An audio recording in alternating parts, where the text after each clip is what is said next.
ริญสุขญาติโยมพุทธศาสนิกชนท่านผู้ฟังทั้งหลายอันเป็นที่รักที่นับถือของตุเจ้าวัดหนองตองหางดงจังหวัดเชียงใหม่ในวันนี้ตรงกับวันอังคารทุกวันอังคารในเวลาเดี๋ยวนี้เป็นต้นไปญาติโยมจะได้ฟังรายการธรรมะก่อนนอนหรือปาฐกถาธรรมจากตุเจ้าวัดหนองตองหางดงจังหวัดเชียงใหม่ณทางสถานีวิทยุศูนย์การเผยแผ่ธรรมจริยธรรมศีลธรรมในคลื่น 104.50 ทำการออกอากาศณที่วัดฝายหินอำเภอเมืองจังหวัดเชียงใหม่อาตมาภาพมาพบกับญาติกับโยมเป็นประจำทุกวันอังคารตั้งแต่เวลาเดี๋ยวนี้เป็นต้นไป1 ชั่วโมงโดยประมาณคำว่าโดยประมาณนั้นก็หมายความว่าบางครั้งก็ถึงบางครั้งก็ไม่ถึงส่วนมากประมาณ40 นาทีไม่เกิน50 นาทีพี่น้องญาติโยมอาตมาได้พูดบ่อยครั้งว่าให้ญาติโยมทั้งหลายนั้นเวลาทำการทำงานก็ดีศึกษาร่ำเรียนก็ดีทำอะไรก็ตามฟังอะไรก็ตามคิดอะไรก็ตามต้องมีกายอันสงบนิ่งมีวาจาอันสงบนิ่งและประการสำคัญจิตใจต้องนิ่งโดยมีสติไม่ให้เผลอเลอไปตามอารมณ์ต่างๆเราก็พูดกันบ่อยว่าสติมาปัญญาเกิดถ้าสติเตลิดก็มักจะเกิดปัญหาไม่ต้องพูดใกล้พูดไกลนะแม้แต่อาตมาภาพนำธรรมะมาพูดให้แก่ญาติกับโยมได้ฟังกันเวลาไหนขาดสติไม่ได้มาควบคุมบางครั้งต้องทะเลถลายจากเรื่องนี้ไปเรื่องโน้นซึ่งไม่ประติดประต่อกันเพราะขาดตัวสติตัวเดียวบางทีก็พูดผิดถูกก็เพราะขาดสติตัวเดียวฉะนั้นจงตั้งสติกำหนดควบคุมทางด้านกายว่าเวลานี้เรากำลังนั่งฟังธรรมะไม่จำเป็นจะไม่ลุกไปโน่นไปนี่จะไม่เอนกายลงนอนจะตั้งกายให้ตรงหรือปล่อยกายไปตามธรรมชาติไม่ทำมือไปจับโน่นจับนี่จะได้ระวังตาระวังทุกสิ่งทุกอย่างอันเกิดจากกายให้สงบให้นิ่งอยู่กับที่ไม่ไปหยิบฉวยเอาของคนอื่นมาเป็นของตัวไม่ใช้นิ้วมือไปแตะคนนั้นไปต้องคนนี้ต้องเอาสติคุมตลอดจับมันตลอดนอกจาก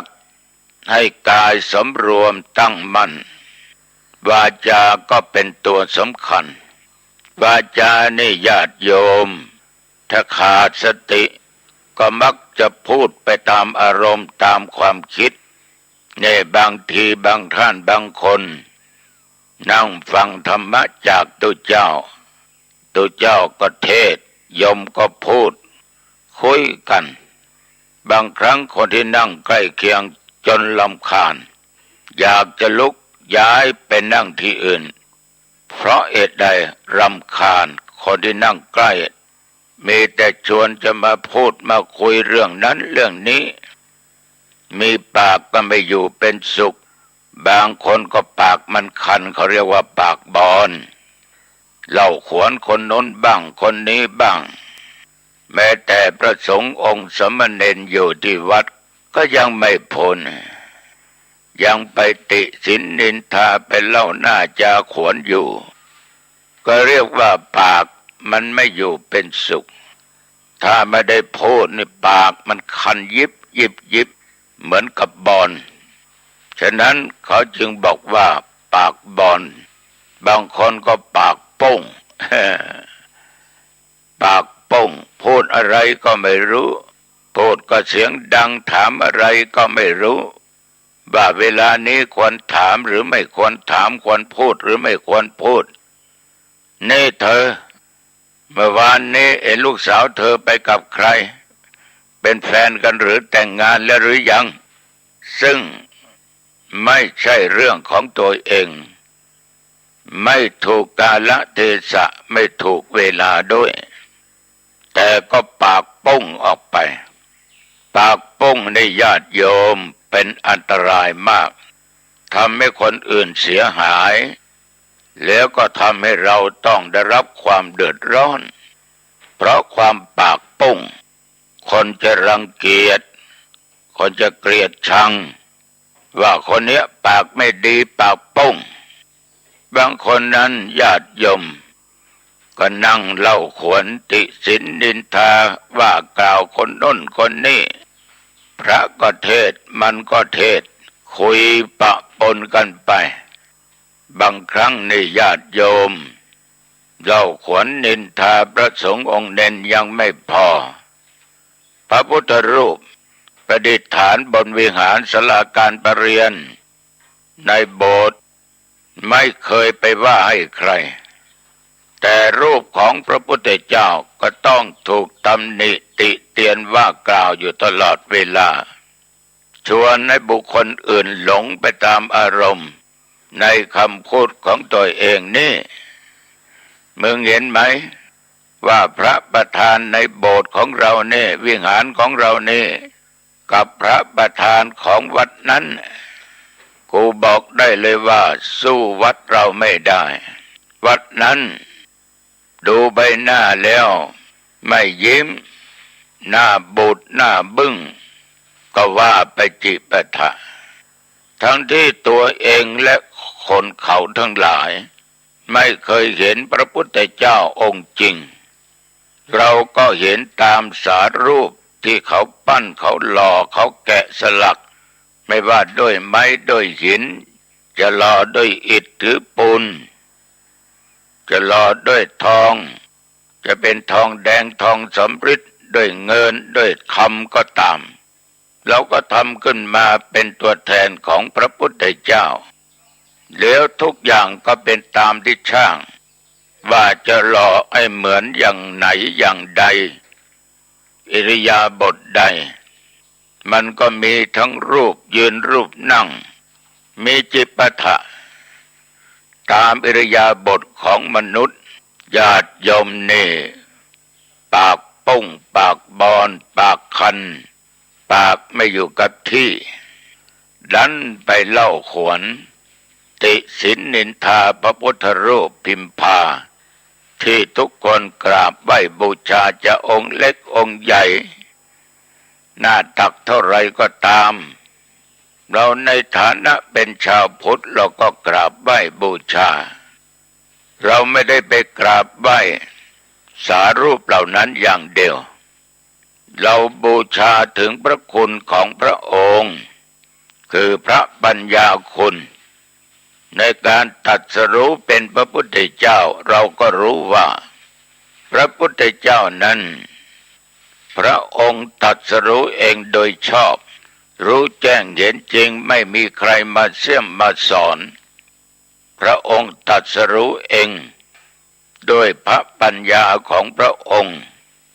นี่คือเป็นบทพุทธคุณปัญญาพระบริสุทธิคุณการจะเป็นพุทธเจ้านั้นต้องบำเพ็ญเพียรมาอย่างน้อยหลายร้อยชาติเพื่อว่าจะฝึกจะหัดจะดัดนิสัยจิตใจที่มันปะปนไปด้วยตัวกิเลสตัณหาให้หมดไปให้จิตใจใสสะอาดมันเป็นสิ่งที่หาได้ยากฉะนั้นพระพุทธองค์จึงมีพระทัยหรือจิตใจใสสะอาดบริสุทธิ์ไม่มีอะไรเกิดเป็นสนิมในด้านจิตใจ ไม่จะว่าเป็นความโลภความโกรธความหลงกามราคะตัณหาไม่มีจึงเป็นพระบริสุทธิคุณหลังจากที่พระองค์ได้ตรัสรู้อนุตตรสัมมาสัมโพธิญาณเป็นพระพุทธเจ้าแล้วธรรมะที่บังเกิดขึ้นที่ค้นพบครั้งแรกพระองค์ก็มาคิดในพระทัยว่าจะเอาไปพูดไปแสดงให้แก่คนทั้งหลายคงจะยากคนจะลำบากแต่ว่าท้าวสหัมบดีพรหมในญาติโยมเข้าไปกราบขอราธนาพระพุทธองค์ทรงโปรดแสดงธรรมแก่วินัยสัตว์เพราะบุคคลนั้นเปรียบเสมือนดอกบัวสี่เหล่าที่สามารถจะรับรู้และได้มรรคผลสำเร็จเป็นพระอรหันต์ได้ก็ยังมีเยอะพระองค์ก็ทรงพิจารณาจึงเกิดพระมหากรุณาธิคุณได้นำเอาพระธรรมคำสอนที่พระองค์ได้ทรงตรัสรู้อันเป็นหลักความเป็นจริงก็คือธรรมะอริยสัจสี่ทุกข์สมุทัยนิโรธมรรคญาติโยมท่านผู้ฟังทั้งหลายส่วนนี้เป็นมหากรุณาธิคุณพวกเราท่านทั้งหลายรู้จักบาปรู้จักบุญรู้ดีรู้ชั่วก็เพราะพระมหากรุณาธิคุณของพระพุทธเจ้าท่านได้ชี้ได้แนะได้นำได้ทำให้ดูการกราบไหว้พระพุทธเจ้านั้นนอกจากที่เราจะนบนอบกราบไหว้บูชารูปเหมือนในอิริยาบถต่างๆสิ่งที่สำคัญคือการไหว้ถึงพระคุณของพระพุทธองค์นั่นเองเป็นน้องญาติโยมท่านผู้ฟังทั้งหลายมนุษย์เราทั้งหลายที่เกิดมาในโลกนี้เราเป็นผู้โชคดีมากๆที่ได้เกิดมาร่วมพุทธศาสนาอันเป็นศาสนาขององค์สมเด็จพระสัมมาสัมพุทธเจ้า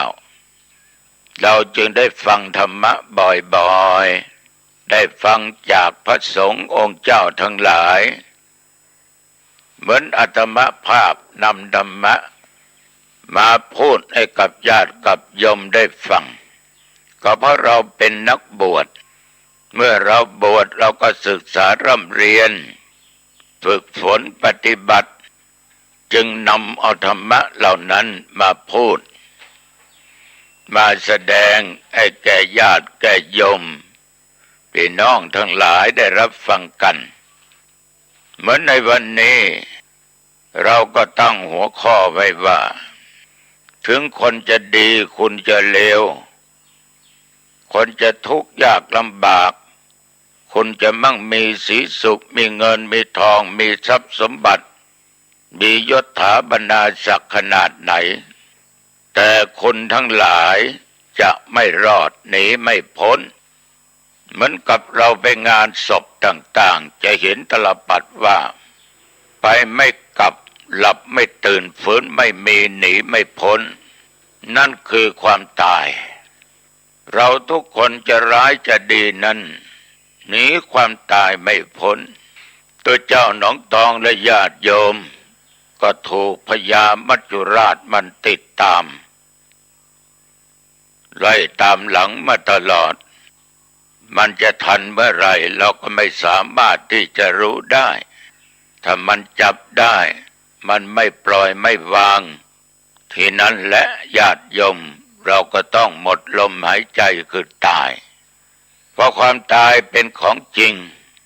ความเจ็บเป็นของจริงความแก่เป็นของจริงอาตมาได้พูดไว้เสมอว่า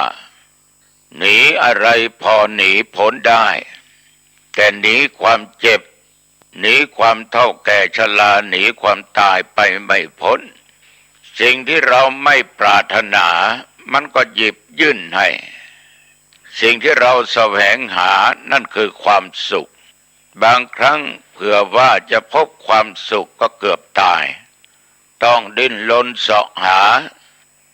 ถ้าทำการทำงานผิดศีลผิดธรรมผิดกฎหมาย ได้มาก็ไม่มีความสุขยิ่งจะมีความทุกข์หรือทำอะไรถูกต้องได้เงินได้ทองได้เข้าได้ของมาโอ้กูมีความสุขแต่ว่ายังปรงไม่ได้ปล่อยวางไม่ได้ที่ดินก็เป็นของกูที่บ้านก็เป็นของกูเรือนหลังนี้ก็ของกูเงินที่กูหามาได้ก็เป็นของกูอะไรก็ของกูดังนั้นในที่สุดกูก็หนีทุกข์ไม่พ้นเพราะคนบางคนจนตลอดชีวิตจนตายเพราะว่าของกูจะจากมันไปไม่ได้ใครจะเอาของกูไปไม่ได้กูใกล้จะตายกูก็เอาไปด้วยไม่ได้ตายแล้วกูไปตัวเอาไปด้วยไม่ได้นอกจากความดีและความชั่วพี่น้องประชาชนญาติโยมท่านผู้ฟังทั้งหลายลองคิดดูเรามีชีวิตอยู่นี้ควรจะเดินทางเส้นไหนทางชั่วตกนรกทางดีขึ้นสวรรค์เลือกเอาก็แล้วกันเพราะธรรมะของพระพุทธเจ้าเป็นธรรมาธิปไตยยึดเอาธรรมเป็นใหญ่ไม่ไปตามกระแสโลกไม่ไปตามบุคคลยึดหลักธรรมะเป็นใหญ่ยอมเลือกทางเดินได้ตามสบายจะไม่ขัดขวางแต่เป็นเพียงแต่ว่าเราบอกทางให้เท่านั้นเองแต่อาตมาเองก็มาคิดว่าญาติโยมทุกท่านทุกคนนั้นเลือกหนทางเดินในทางที่มีแต่ความสุขไม่มีใครที่จะชอบเดินทางไปหาความทุกข์ทั้งชาตินี้และภพหน้าต่อไปโยมต้องนึกต้องเอาชนะให้ได้ว่าความตนีขี้เหนียวนั้นมันดีไหมดีในบางสิ่งบางอย่างเรามีทรัพย์สมบัติเราตนีขี้เหนียวไม่นำไปเล่นการพนันไม่เอาไปใช้ที่มันผิดศีลผิดธรรมผิดกฎหมายไม่ไปว่าจ้างให้ฆ่าใครไม่ซื้อของผิดกฎหมายไม่ซื้อเหล้ามาดื่มไม่ซื้อสิ่งเสพติดยามาสูบอันไหนที่ผิดศีลธรรมเราไม่ท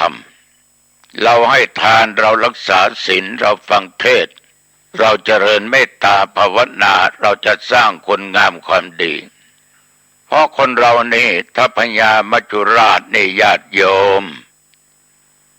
มาทันเมื่อไหร่ก็ไปเมื่อนั้นเมื่อตายไปก็ไม่ได้อะไรติดตัวไปแม้แต่สักอย่างเดียวที่มีเป็นร้อยไร่พันไร่หมื่นไร่ดินกำมือเดียวก็เอาไปด้วยไม่ได้สตังค์มีตั้งหลาย10 ล้านเป็นร้อยเป็นพันล้านตายแล้วแม้แต่สลึงเดียวก็เอาไปด้วยไม่ได้ยศถาบรรดาศักดิ์ตำแหน่งหน้าที่คิดว่าใหญ่โตขนาดไหนจะเลวจะร้ายตายแล้วก็เอาไปด้วยไม่ได้แต่สิ่งที่ติดตามไปคือบาปกับบุญคือความชั่วกับความดีเท่านั้นที่จะติดตามเราไปทุกหนทุกแห่งญาติโยมเราลองสังเกตดูโยมไปเยี่ยมโยมไปดูไปรู้ไปเห็นบ้างไหมว่าคนใกล้จะตายนั้นบางคนแสดงอาการกิริยาหลายอย่างคนเคยทำแต่บาปฆ่าสัตว์ตัดชีวิตฆ่าเป็ดฆ่าไก่ฆ่าหมูฆ่าวัวฆ่าควายจิปาถะฆ่าสัตว์ฆ่าคน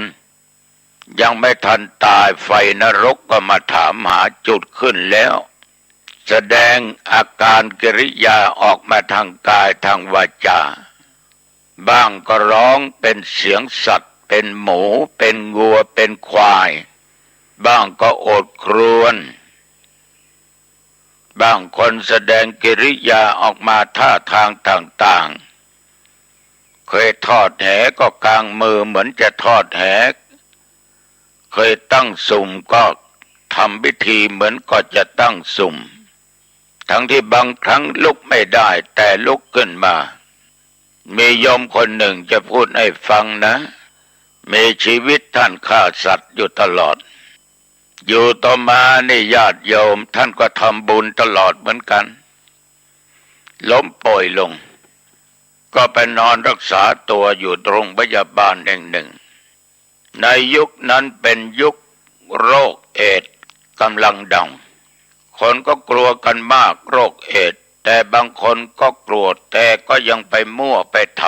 ำพี่น้องญาติโยมเหมือนยุคปัจจุบันโรคโควิด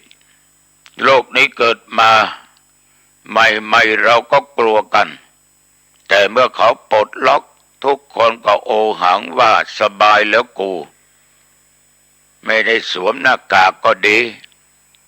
สวมแล้วใส่แล้วหายใจฝืดพูดคุยจะทานก็ลำบากเลยปล่อยไม่ต้องใส่หน้ากากเป็นไงบ้างญาติโยมติดกันเป็นเที่ยวติดเป็นหมู่เป็นคณะคนเรานี่มันประมาทจริงๆมันขาดสติจริงๆสติมาปัญญาเกิดสติเตลิดก็มักจะเกิดปัญหาเดี๋ยวนี้ปัญหาโควิดก็ยังไม่หายต่างก็วิพากษ์วิจารณ์กันไปจิปาถะโรคใหม่นี้รุนแรงกว่าโรคเก่าอีกใครเป็นจะต้องตายเนี่ยเป็นการข่มขู่เตือนสติก็ว่าได้ฉะนั้นญาติโยมระยะนั้นมันโรคเอดส์โยมผู้ชายคนนี้ก็คงจะไปเจอมารักษาอยู่เป็นเวลาหลายเดือนก็ไม่หายก็กลับมานอนที่บ้านญาติโยมเขาเล่าให้ฟังนะนอนอยู่บนเตียงนอนลุกคนเดียวไม่ได้ต้องให้คนช่วยแต่ครั้งหนึ่งลุกขึ้นมานั่งกลางเตียงแล้วก็มีเสียงดังออกมาจากในปากว่าเลือดญาติและภรรยาวิ่งไปดูก็ไม่เห็นเลือดแม้แต่หยดเดียวนั่นคือนิมิตเราเรียกว่ากรรมนิมิตที่ฆ่าสัตว์มันมาปรากฏอยู่ต่อมาก็มีคนไปบอกว่าให้นึกถึงบุญกุศลที่ได้ทำบุญให้ทานใจแกก็สงบและหมดลมหายใจตายไปถ้าว่ามีสตินึกถึงผลศีลผลธรรมที่ได้ทำบุญมาก็คงไปสู่สุคติแต่ว่าบาปกรรมมีไหมมีอีกหลายท่านหลายคนที่น่าเล่าให้ฟังคนหนึ่งนั้นอายุ80 กว่าแล้วเคยบวชเรียนมาแล้วแล้วลาสิกขาบทไปสร้างเนื้อสร้างตัวสร้างบ้านสร้างครอบครัวแต่ยังว่าต้องประกอบอาชีพตั้งสุมบ้างตกหว่านแหบ้างอะไรบ้างจิปาถะต้องทำมาหากินเลี้ยงชีพเพราะมันเป็นไฟบังคับที่ต้องทำถ้าไม่ทำก็ไม่ได้กินทีนี้พอเฒ่าคนนี้แก่ตัวแล้วก็ป่วยลูกหลานก็นำไปรักษาโรงพยาบาลก็ไม่หายทางหมอก็บอกว่าโรคชราแก้ไม่ได้นำมาไว้ที่บ้านวันหนึ่งอาตมาพาไปเยี่ยมกับญาติกับโยมหลายท่านหลายคนพอวิญญาณคนนี้ทั้งที่ลุกไม่ได้ก็ลุกจากเตียงที่นอนนั้นเอามือไปคว้ามุ้งที่กางให้ทำท่าทำทางเหมือนก็จะทอดแหแล้วเขาก็ให้นอนลงนี่คืออะไรคือกรรมนิมิตปรากฏเคยทอดแหมาก่อนอีกคนนั้นเคยเลี้ยงไก่ชนเลี้ยงกวางใส่ตุ้มตกเบ็ดอยู่ตลอดเวลาน้ำมาไม่ได้วันศีลก็ไม่มาแล้วต้องไปทอดแหตกปลาอ รจิปะทะบ่อนไก่มีก็ไปบ่อนไก่ทีนี้ญาติโยมล้มป่วยลงเป็นโรคมะเร็งเมียปลุกลุกนั่งแล้วก็เอาหน้านี่หมอบลงไปที่หมอนเหยียดมือไปข้างหน้าบอกว่าน้ำไม่เห็นน้ำมีแม้แต่หยดเดียวเดี๋ยวก็บ่นว่าร้อนตามเนื้อตามตัวตรงที่รักแร้เขาก็หิ้วแขนขึ้นเอาผ้าจุ่มน้ำแล้วก็ปั้นมาเช็ดที่รักแร้แล้วที่หัวเหมือนกับใส่น้ำไก่อย่างไรก็อย่างนั้นนี่มันจะแสดงออกมาญาติโยมกรรมนิมิตมันจะปรากฏให้เห็นฉะนั้นภาษิตจึงบอกว่าถ้าจิตเศร้าหมองเวลาไหนตายเวลานั้นไปสู่ทางทุกขติไปเกิดอบายภูมิเป็นเปรตอสุรกายสัตว์นรกสัตว์เดรัจฉานถ้าเวลานั้นจิตใจใสสะอาดบริสุทธิ์จิตไม่เศร้าหมองด้วยความโลภความโกรธความหลงกามราคะตัณหาต่างๆก็มีทางไปเกิดสุขติมีแต่ความสุขไปเกิดบนเทวโลกพรหมโลกเป็นเทพเป็นเทวบุตรเทวดาอยู่ในสวรรค์ฟากฟ้าเกิดเป็นมนุษย์ก็เป็นสุขสรุปแล้วญาติโยมคนเราตายแล้วไม่ได้อะไรติดตัวไปเขาก็ใส่ลงศพน้ำแข็งเข้าทับยุคปัจจุบันก็ฉีดยากันบูดกันเน่าใส่ประสาทราคา7-8 พัน14,000-50,000แห่แหนกันเข้าประชาต้องแห่ถ้าไม่แห่ไม่สนุกเครื่องใครมาต้องมีเสียงแห่เลี้ยงข้าวปลาอาหารกับพี่น้องชาวบ้านอาหารดีก็อวดอาหารไม่ดีก็ว่าติฉินนินทาเลี้ยงวันหนึ่งหมดไปหลายพันเป็นหมื่นก็มีแต่ถ้าบุญไม่เกิน2,000 บาททั้งเทพเป็นเมียเป็นญาติเป็นลูกเป็นเต้าเขาก็บอกว่าจะนิมนต์ตุเจ้า8 องค์สามเณร2รวมเป็น10พระเจ้าพระธรรมมคณายกเป็น13ก็ถวายปัจจัยเท่าเดียวกันหมดองค์ละ1,000 บาทเพราะเขาประกันชีวิตและได้กลุ่มหลายแห่งจะทำให้คนตายก็ดันมีคนหัวหมอไปขัดไปขวางว่าอย่าเลยถวายพระ3เณร2ก็พอแล้วไม่ต้องมากเดี๋ยวจะไม่พอกับเลี้ยงคนที่มาในงานศพเจ้าภาพก็ไม่ฟังก็โต้เถียงกันในที่สุดคนที่บอกว่า3 กับ 2ก็หนีออกจากในงานไปบอกว่าพูดอะไรก็ไม่ฟังไปทำบุญมันมากทำไมเสียเวลาเสียเปล่าเอามาเลี้ยงเหล้าเลี้ยงลาบกันดีกว่าเป็นงั้นไปญาติโยมเราต้องรู้ว่าคนที่ตายนั้นมีทุนทรัพย์ใหม่คนที่จะกระทำมีต้นทุนใหม่เขารู้ของเขาเองถ้าเขามีต้นทุนเขาทำอย่าได้ไปขัดขวางมันไม่ใช่เรื่องของเราแต่ถ้าเขาไม่ทำบุญมัวแต่เอาเบียร์เอาเหล้ามาลาบกินสนุกสนานร้องรำทำเพลงกันนั่นตักเตือนกันได้นี่เขาจะทำดีกับไม่ท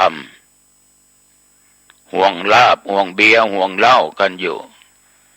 คนอย่างนี้ก็ยังมีในโลกญาติโยมท่านผู้ฟังทั้งหลายคนเรานี่ต่างความคิดถึงเวลาเขาก็ลากศพแห่กันเข้าป่าช้า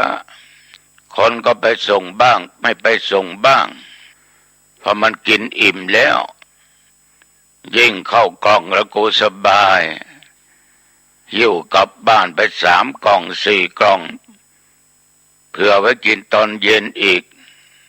ไม่ต้องซื้อแล้วคนเห็นแก่ตัวมีเยอะไม่นึกถึงหัวอกเจ้าภาพแต่ส่วนมากเจ้าภาพก็ไม่ว่าอย่างไรนะมีคนอื่นว่าไอ้คนที่ว่ามันก็ดันเอามากกว่าคนที่ถูกว่าคนที่เอาไปอีกเขาไป2-3 กล่องก็ว่าเขาแต่ตัวเองเอาไปตั้ง4ตั้ง5 กล่องบอกว่ามันเหลือนี่คือคนเห็นแก่ตัวศพไปถึงป่าช้าญาติโยมเขาก็มีการพิจารณาผ้าไตรบังสุกุลผ้าบังสุกุลกันไอ้ตอนนี้เขาให้พระเป็นผู้พิจารณาว่าสังขารทั้งหลายไม่เที่ยงเกิดแก่เจ็บตายทุกคนหนีไม่พ้นหลีกไม่พ้นให้พระนั้นย้อนมาพิจารณาตัวเองว่าเราก็จะเป็นอย่างโยมโยมก็จะเป็นอย่างเรานี่ก็ทำไปโดยไม่รู้กันผ้าบังสกุลเดี๋ยวนี้ก็เยอะตั้ง70-80 ผืนก็ยังมีไอ้ผ้าที่ถวายบังสกุลนั่นน่ะจะว่าเป็นผ้าอาบน้ำฝนก็ไม่ใช่นุ่งไม่ได้จริงอาตมาภาพนุ่งไม่ได้แข็งก็แข็งเป็นผ้าน้ำแป้งก็วนไปเวียนมาอยู่นั่นแหละไม่ใช่ผ้าใหม่ก็เป็นผ้าเก่าอยู่ตลอดถ้าเป็นสมัยก่อนก็มาเย็บต่อเป็นผ้านุ่งผ้าห่มก็ยังดีผ้าผืนเดียววนไปเวียนมาเดี๋ยวกลับไปวัดเดี๋ยวกลับมางานศพเดี๋ยวพระพิจารณากลับไปอยู่วัดอีกโอ้มันอะไรกันไม่จำเป็นต้องมากตัวเจ้า8 องค์ก็8 ผืนก็พอหรือจะต่ำกว่านั้นก็ได้ไม่มีปัญหาแต่ขอให้มันมีจะให้เกิดบุญเกิดกุศลแก่พระสงฆ์องค์เจ้าได้พิจารณาเสียบ้างว่ากูก็จะตายอย่างเขาถึงเป็นพระกูก็ไม่รอดมันจะได้เป็นคติเตือนสติเตือนใจไม่ตั้งอยู่ในความประมาทไม่ให้หลงญาติโยมท่านผู้ฟังทั้งหลายถึงเวลาเขาก็เอาศพขึ้นไว้บนเชิงตะกอนหรือนอนบนปราสาทเผาทั้งปราสาทมีบอกไฟอีกนะมีบอกไฟช้างร้องบอกไฟอะไรมีจิปัฏฐะมีสะโพกมีบอกไฟที่เสียงดังๆอยู่ที่ไหนก็ได้ยินเป็นสัญลักษณ์ว่าบ้านนั้นก็เผาบ้านนั้นก็เผาตุ้ม คนไปงานศพสะดุ้งแล้วก็เฮกันบางแห่งนี่ตบมือชอบอกชอบใจเดี๋ยวก็วางดอกไม้จันทร์กันพร้อมกับบอกไฟก็จุดไฟก็จุดก็ไหม้ปราสาทไหม้ลงศพไหม้คนตายไหม้ตัวเรานั่นเองทีนี้ก่อนจะขึ้นก่อนจะเผานี่ข้ามขั้นตอนไปหนึ่งเอาศพลงจากปราสาทสัปเหร่อก็เอาน้ำมะพร้าวมาล้างหน้าน้ำมะพร้าวถือว่าเป็นน้ำอันสะอาดตามธรรมชาติเป็นปริศนาปัญหาธรรมว่าคนที่ตายเป็นคนมีจิตใจสะอาดบริสุทธิ์ให้รู้กันอย่างนี้เขาเป็นคนดีมีศีลมีธรรมใจบุญสุนทานชอบจุนเจือช่วยเหลือพี่น้องชาวบ้านเป็นคนดีมากๆไม่จิตใจบริสุทธิ์ไม่โลภไม่โกรธไม่หลงไม่มีกามราคะตัณหาเป็นคนมีจิตใจใสสะอาดบริสุทธิ์ดุจจะดังน้ำมะพร้าวเรียบร้อยญาติโยมทั้งหลายลูกหลานเหลนพี่น้องชาวบ้านวิ่งกันไปดูบังเอิญศพนั้นมันก็ต้องมีการเปลี่ยนแปลงผิวพรรณวรรณะก็เปลี่ยนแปลงกลิ่นก็ต้องมีบางคนนั้นไม่ได้ฉีดยาไม่ได้ใส่น้ำแข็งก็ส่งกลิ่นเหม็นลิ้นก็ออกมาจุกปากยิ่งคนตายแขวนคอยิ่งไปใหญ่ออกมาก็จะถามกันว่าเป็นไงบ้างลิ้นจุกปากเลยเหม็นจริงๆขนาดไปถึงป่าช้ายังไปตามว่าให้เราอีกนะ จุดไฟไฟก็ไหม้ญาติโยมที่อยู่ในป่าช้าก็เตรียมไม้โทวาไม้รวกมอกพอมือประมาณ3 เม็ด4 เม็ดเตรียมไว้ทำอะไรญาติโยมเวลาศพมันหดทั้งหัวทั้งแข้งขาปกขึ้นมาไม้ฟาดบ๊อบบางครั้งก็ต้องเอาไม้แทงที่ท้องทั้งลำไส้ทั้งอะไรไหลออกมานี่ขนาดว่าเราตายแล้วนะไฟก็ไหม้ยังไปตามตีถึงป่าช้าไปเหี้ยวอีกญาติโยมลองนึกดูดีๆเราได้อะไรไปไม่ได้อะไรกลับบ้านสักอย่างนอกจากบาปกับบุญถ้าเป็นคนดีก็ไปในงานศพเขาก็พูดเสียดายนะโอ้เขาเป็นคนดีชอบวัดชอบวาทำบุญสุนทานรักษาศีลฟังเทศน์ฟังธรรมสวดมนต์ตลอดเจริญเมตตาภาวนาตลอดท่านเป็นคนใจบุญเกื้อหนุนพี่น้องชาวบ้านมอบทุนการศึกษาแก่นักเรียนส่งข้าวให้แก่พระภิกษุทำบุญตักบาตรอยู่ตลอดท่านเป็นคนดีเขาก็สรรเสริญกันถ้าเป็นคนไม่ดีชั่วช้าผิดศีลผิดธรรมเขาก็พูดกันว่าตายไปก็จะดีมีชีวิตไม่เคยสร้างอะไรมีแต่จะเอาเป็นคนเห็นแก่ตัวไม่เคยทำบุญสุนทานไม่เคยช่วยวัดช่วยวาไม่เคยช่วยพี่น้องชาวบ้านมีการมีงานก็ไม่เคยไปเขาก็จะเล่าขานกันไปในทางที่ไม่ดีไอ้ตัวเราก็ตายไปแล้วจิตวิญญาณจะไปอยู่ที่ไหนเราก็ไม่รู้ฉะนั้นศรัทธาสาธุชนญาติโยมท่านผู้ฟังทั้งหลายอย่าปล่อยวันเวลาผ่านไปโดยเราไม่ได้ทำอะไรชีวิตอย่าได้ตนีโยมต้องเอาชนะความตนีขี้เหนียวของโยมได้ด้วยการให้คือทานะคือมันอย่างนี้ญาติโยมคนเราเกิดมามันไม่เหมือนกันระดับจิตใจขนาดพ่อเดียวกันแม่เดียวกันเกิดร่วมท้องเดียวกันมาแต่ว่าอุปนิสัยนั้นไม่เหมือนกันต่างกันเยอะโยมลองหลับตานึกในครอบครัวโยมบางครอบครัวมี5 คนลูก3พ่อแม่อีก2เป็น5บางครอบครัวแม่ชอบทำบุญแต่พ่อบ่นไม่ชอบบางครอบครัวพ่อชอบทำบุญแต่แม่ชอบเที่ยวชอบเล่นบางครอบครัวชอบทั้ง2ทั้งพ่อทั้งแม่ลูกมี3 คนไม่เหมือนกันคนหนึ่งชอบตามพ่อตามแม่ไปวัดไปทำบุญไปไหว้พระสวดมนต์ฟังเทศน์ฟังธรรมเจริญเมตตาภาวนาทำบุญตักบาตรอยู่ตลอดเวลาแม่จะไปทำบุญก็ลูกเดี๋ยวแม่ฝากเดี๋ยวลูกฝากแม่นะฝากทำบุญด้วยอย่างนั้นอย่างนี้เอื้อเฟื้อเผื่อแผ่แม่พ่อของตัวเองแต่ลูกบางคนกินเล่นเที่ยวชวนไปวัดไปทำไมวัดไม่เห็นได้อะไรขึ้นมาวันนี้นัดเพื่อนจะไปเลี้ยงเหล้ากันกินเลี้ยงกันสนุกสนานเต้นลำในบาร์ในคลับญาติโยมไม่สนใจเรื่องทำบุญสุนทานเห็นเขาใส่บาตรทำบุญตักบาตรยังไม่พอใจไปใส่มันทำไมทำบุญมันทำไมกับพระกับเนนไปใส่บาตรเขาเกลียดค้านเขาอยู่วัดไม่เห็นเขาทำการทำงานกินแล้วก็นอนแล้วก็เกณฑ์การงานไม่ยับไม่ทำบางท่านยังมีเรื่องกับคนวัดอีกตัวไม่ทำเพราะความตนีขี้เหนียวในทางที่ผิดถ้าตนีเขาชวนไปดื่มเหล้าไปเที่ยวไม่ไปเสียดายเงินเขาชวนไปลงทุนค้าขายของผิดกฎหมายค้ายาบ้าไม่เอากลัวเป็นบาปเดี๋ยวฉิบหายถ้าอย่างนี้ดีเยี่ยมชวนไปวัดไปว่าไม่ไปเนี่ยภายในครอบครัวมันก็แตกต่างกันนิสัยมันจะผิดแปลกกันไป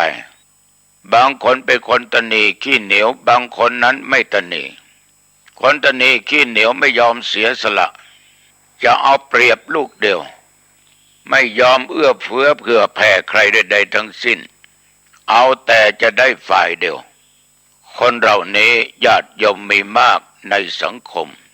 เราเรียกว่าคนตนีไม่ต้องมองไกลญาติโยมบางคนนี้จะช่วยเหลือคนตกทุกข์ได้ยาก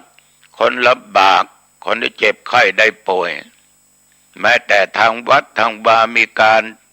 ก่อสร้างโน่นก่อสร้างนี้เขาจะไม่ใส่ใจเขาจะไม่สนใจแต่เล่นแต่เที่ยวแต่กินแต่สนุกสนานอย่างเดียว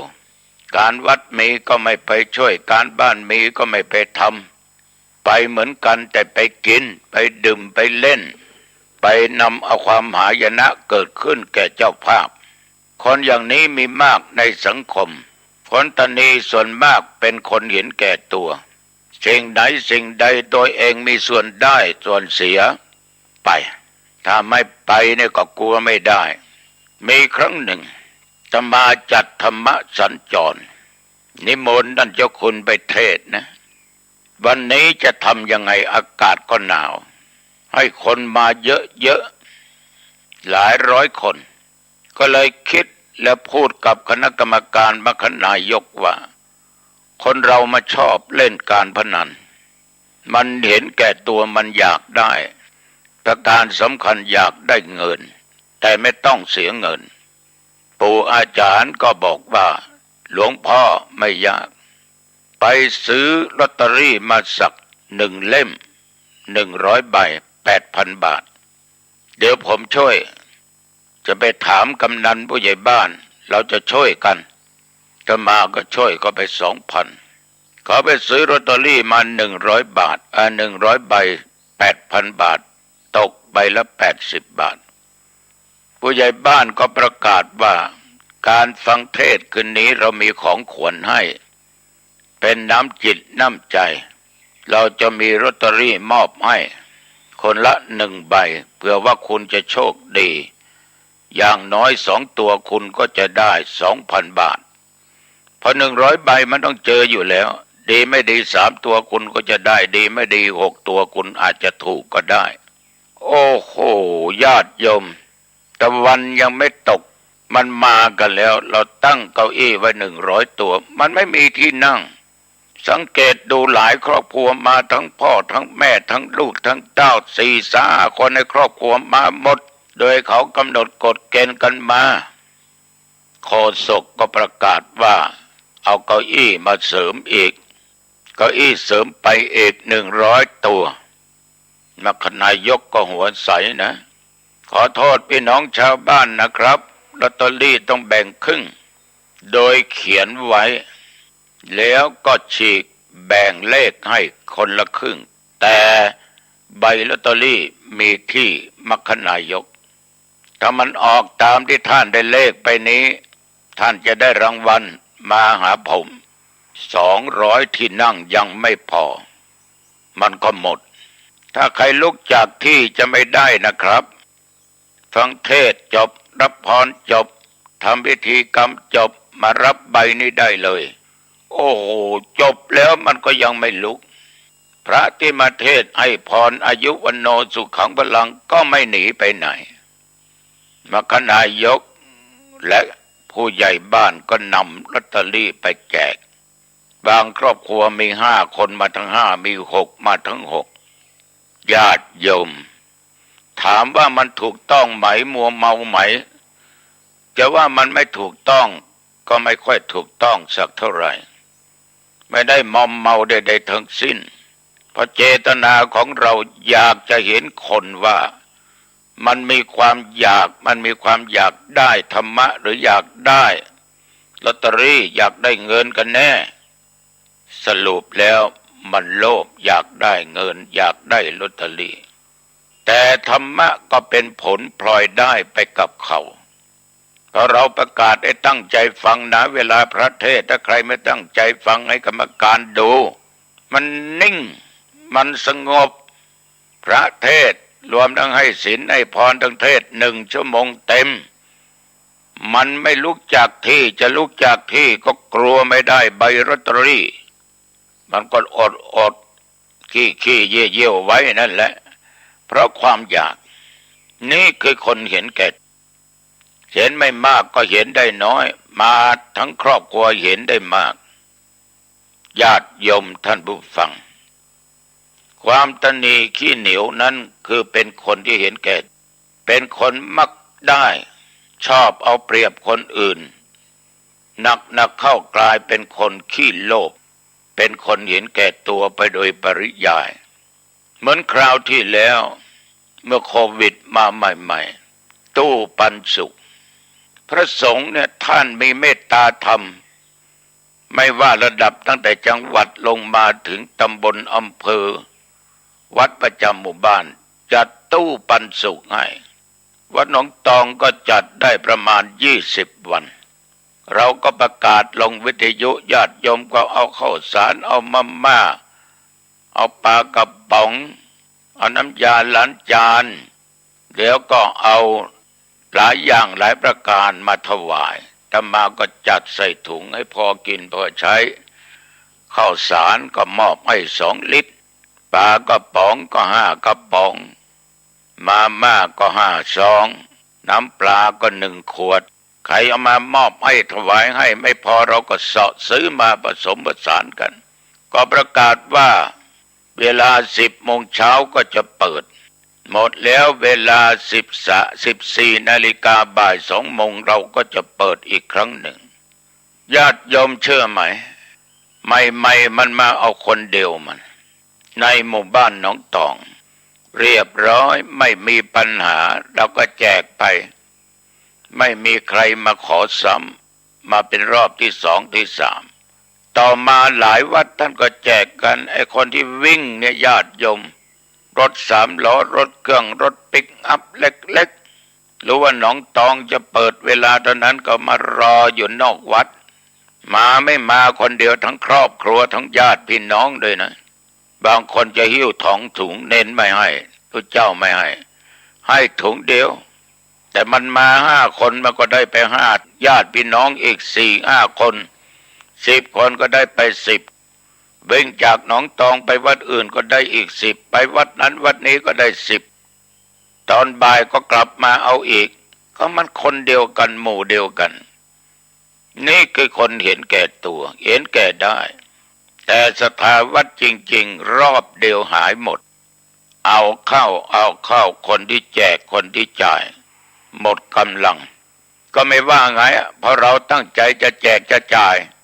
แต่ทำไมคุณเป็นคนเห็นแก่ตัวล่ะไม่แบ่งปันให้คนอื่นที่ร้ายยิ่งกว่านั้นเอาไปขายต่อญาติโยมเหมือนงานศพแจกเข้ากล่องถ้าไปพอทานพอกินนะไม่ว่าไงล่ะเล่นรถปิกอัพไปเนี่ย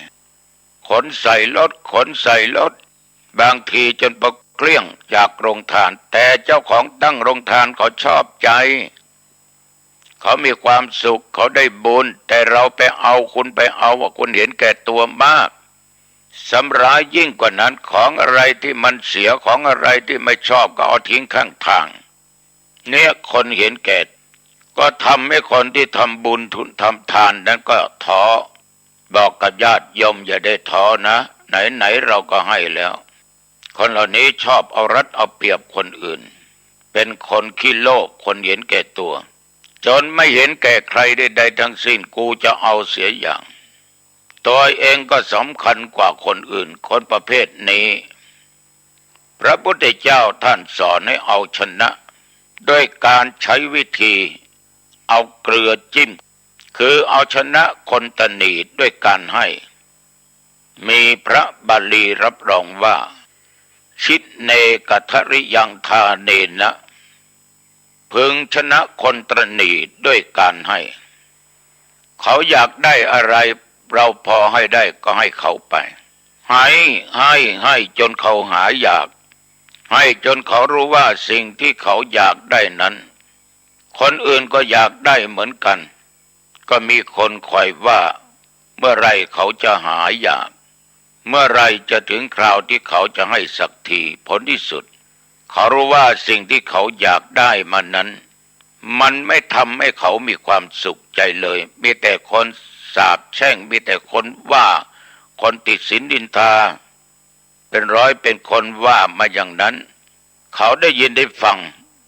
ก็ทำให้เขาไม่เป็นสุขเหมือนครั้งหนึ่งอาตมาภาพ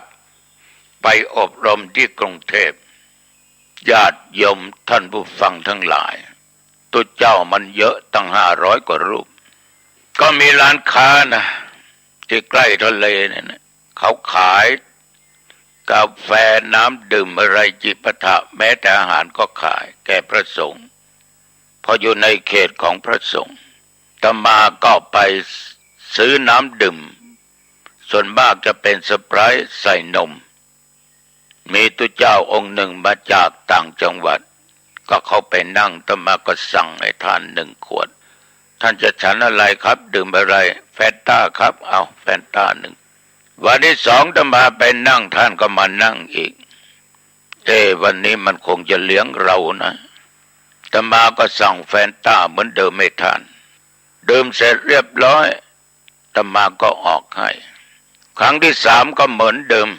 ไม่ยอมจ่ายมันเห็นแก่กินแก่ได้นี่วะครั้งที่4อาตมาไปนั่งแกก็มานั่งอาตมาก็เปลี่ยนดื่มน้ำคกสั่งให้ท่านเป็นแฟนต้าเหมือนเดิม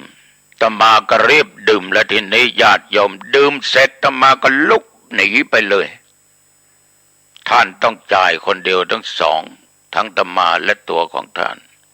อีกวัน2 วันอาตมาไปนั่งที่เดิมเปลี่ยนโต๊ะในร้านเดิมแกเห็นอาตมาเห็นแกไม่ไปนั่งเพราะจะนั่งกลัวอาตมาลุกหนี มาอย่างนี้ก็ต้องไปอย่างนี้คนเห็นแกได้เห็นแกกินมันมีเยอะทุกวันนี้ญาติโยมบางครั้งก็จำเป็นต้องเอาชนะเขาโดยใช้วิธีการต่างๆนะโดยการให้นี่ก็ขอฝากกับญาติกับโยมนะคนตนีขี้เหนียวไม่ดีหรอกนะไม่ดีจะอยู่กับสังคมไม่ได้ต้องเป็นคนเสียสละให้ทานบ้างให้คนอื่นบ้างเราก็จะมีความสุขผู้ให้มีความสุขผู้รับก็มีความเอาละวันนี้พูดไปพูดมาเวลาพอสมควรไปที่ไหนมาเข้าประตูบ้านปิดประตูบ้านให้เรียบร้อยตรวจตาดูให้ดีขึ้นบ้านปิดประตูหอเรือนปิดหน้าต่างเก็บของมีค่าไว้ให้เรียบร้อยของไหนที่โยมจะใช้พรุ่งนี้ก็ไว้ที่เห็นได้ง่ายๆทานข้าวทานของหวานทานอะไรก็ทานแล้วก็อาบน้ำแปรงฟันชำระร่างกายให้สะอาดนุ่งห่มผ้าที่โยมชอบจะใส่สีอะไรก็ได้ที่มันนุ่งห่มแล้วสบายไม่ตะขิดตะขวางนะเรียบร้อยเข้าห้องพระห้องนอนกราบพระ5 หนคือกราบพระพุทธกราบพระธรรมกราบพระสงฆ์เดี๋ยวญาติโยมก็กราบพระบิดามารดาผู้ให้กำเนิดผู้ให้ชีวิตกราบพระครูบาอาจารย์อุปัชฌยะเพราะอาจารย์ให้ศิลปะวิชาการอุปัชฌยะเป็นผู้สร้างเรามาเป็นเณรเป็นตุเจ้าหรือเป็นพระถ้าไม่มีท่านเราไม่ได้เป็นเณรเราไม่ได้เป็นพระนึกถึงพระคุณของท่านเหล่านี้แล้วเจริญสมาไหว้พระอีก3 หน3 ครั้งก็คือบทสวดอิติปิโสสวากขาโตสุปฏิปันโนจบนั่งสมาธินอนสมาธิไม่ต้องกำหนดเวลาว่าเท่านั้นนาทีเท่านี้นาที15 20 30ไม่ต้องวางไม่ต้องกำหนดเดี๋ยวจิตใจจะไปจดจ่อเมื่อไรจะถึง30 นาทีกูปวดแข้งปวดขาแล้วอารมณ์ไม่ดีก็จะเกิดขึ้นฉะนั้นจะได้กี่วินาทีกี่นาทีก็ตามจบแล้วญาติโยมก็แผ่เมตตาแก่สรรพสัตว์เจ้ากรรมนายเวรเทวบุตรเทวดารักษาบ้านหอเรือนของโยมตลอดจนเสื้อวัดเสื้อวาเสื้อบ้านเสื้ออะไรก็แผ่ไปนะให้แก่มิตรแก้วสหายคำแก่เพื่อนฝูงแก่ญาติพี่น้องผู้ใหญ่ตลอดจนบิดามารดาอย่าลืมแผ่เมตตาแก่ตัวเองว่าข้าพเจ้าเกิดมาชาติไหนชาติใดอันว่าความทุกข์ความจนความลำบากจงอย่าได้เกิดมีแก่ข้าพเจ้าความอดความอยากอย่าได้เกิดมีแก่ข้าพเจ้าเกิดมาชาติใดก็ได้พบชาติพระสิริยเมตไตรด้วยคุณก็หลับสบายตื่นมาสบายสดชื่น เอาละวันนี้พูดไปพูดมาดึกพอสมควรนะอายุวันโนสุขังพลังพบกัน